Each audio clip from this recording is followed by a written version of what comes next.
But one of the things that I think I had to come into terms with was submitting to my humanity. And I want to talk about this a little bit more here when we open up this conversation on brokenness. But for me, it was naming my limitations. It was being free to be aware of my weaknesses. And it was finding grace to celebrate those as places for God to work.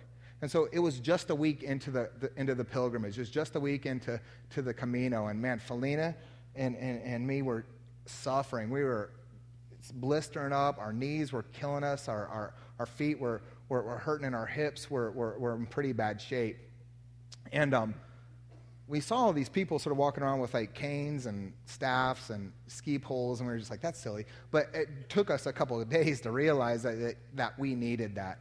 And I think the staff, right, the pilgrim staff that we eventually found, these old hickory wood staffs, became a reminder of that, submitting to the weakness in our humanity.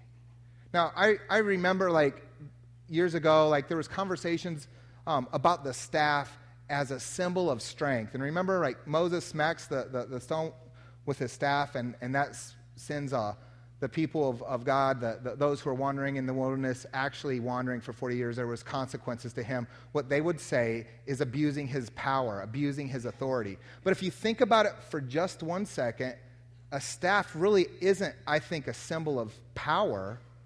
It's a symbol of weakness. Who carries staffs around, right?